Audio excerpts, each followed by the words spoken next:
When he had said these things, Jesus went out with his disciples across the Kidron Valley. There was a garden there, and he and his disciples went into it. Now Judas, the one who betrayed him, knew the place too, because Jesus had met there many times with his disciples. So Judas obtained a squad of soldiers and some commanders from the chief priests and officers. They came to the garden with lanterns and torches and weapons.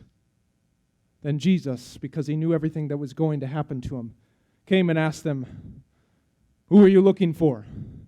They said, "Jesus, the Nazarene." "I am he." Now Judas, the one who betrayed him, was standing there with them. So when Jesus said to them, "I am he," they retreated and fell to the ground. Then Jesus asked them again, "Who are you looking for?" "Jesus, the Nazarene." "I told you that I am he. If you were looking for me, let these men go."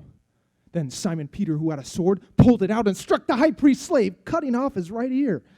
But Jesus said to Peter, "Put your sword back into its sheath. Am I not to drink the cup that the Father has given me?" And the squad of soldiers, with their commanding officer and the officers of the Jewish leaders, arrested Jesus and tied him up. They brought him first to Annas, for he was the father-in-law of Caiaphas, who was high priest that year.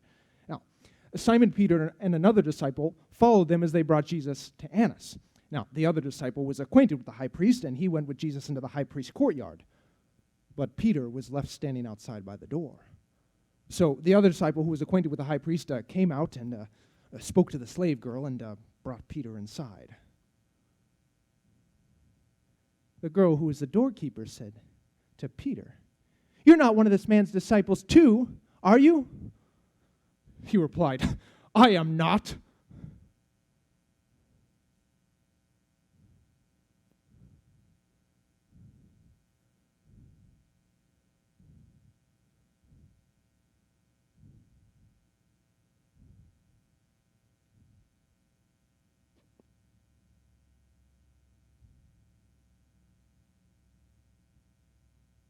It was cold, and the servants and officials stood around the fire they had made to keep warm.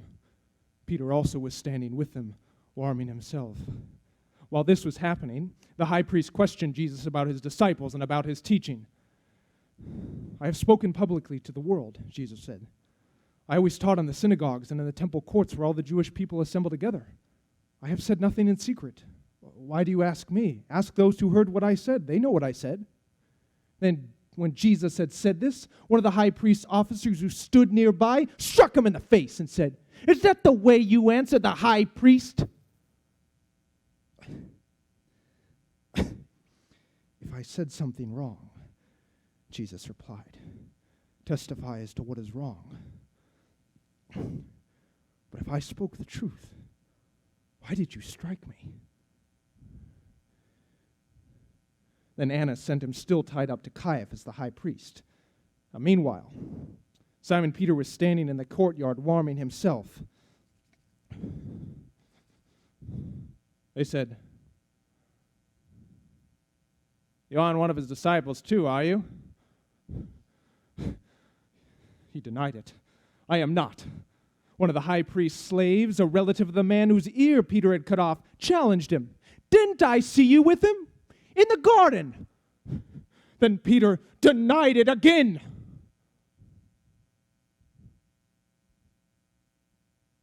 And immediately a rooster crowed. Then they brought Jesus from Caiaphas to the Roman governor's residence. Now it was very early morning. They did not go into the governor's residence so they would not be ceremonially defiled, but could eat the Passover meal. So Pilate came outside to them.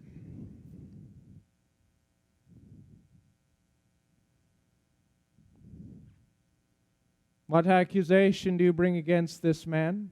They said, "If this man were not a criminal, we would not have handed him over to you. Take him yourselves and pass judgment on him according to your own law. We cannot legally put anyone to death." So Pilate went back into the governor's residence, summoned Jesus, and asked him,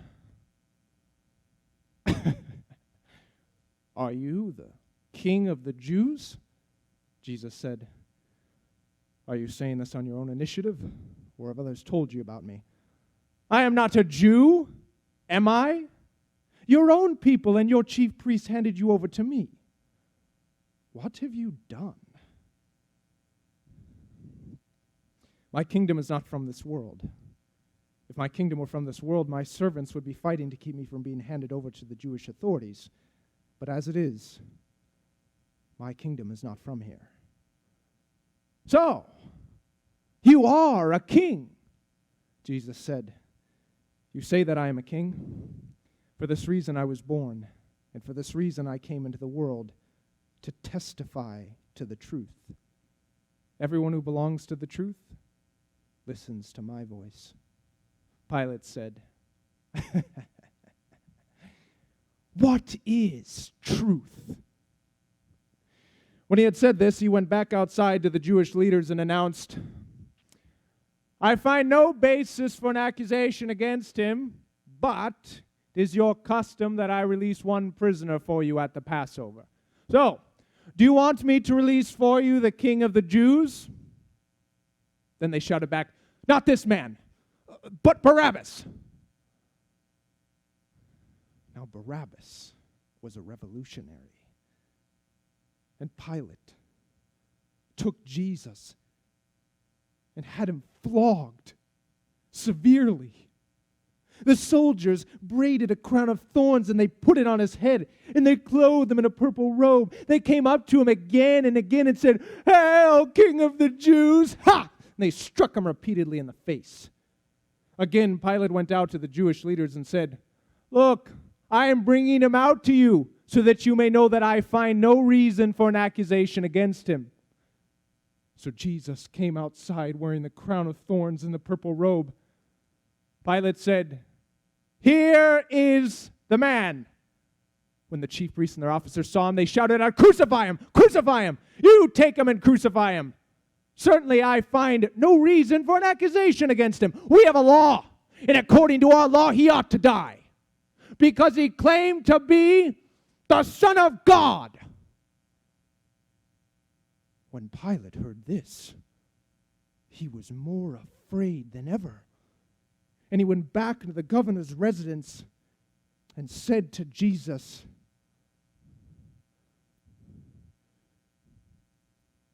"Where do you come from?" But Jesus gave him no answer. So Pilate said, "Do you refuse to speak to me? Don't you know I have the authority to release you and to crucify you?" Jesus said,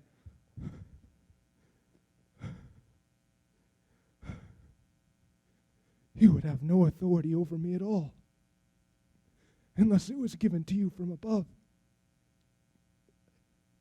Therefore, the one who handed you over to me is guilty of greater sin."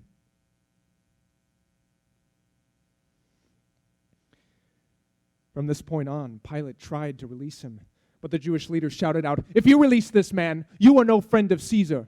Everyone who claims to be a king opposes Caesar." When Pilate heard these words, he brought Jesus outside and sat down on the judgment seat in the place called the Stone Pavement. Now was the day of preparation for the Passover, about noon. "Here is your king," Pilate said to the Jews. Away with him, crucify him."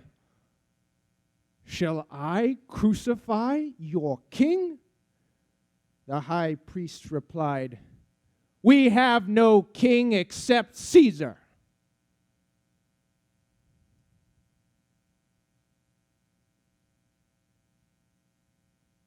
So Pilate handed him over to them to be crucified.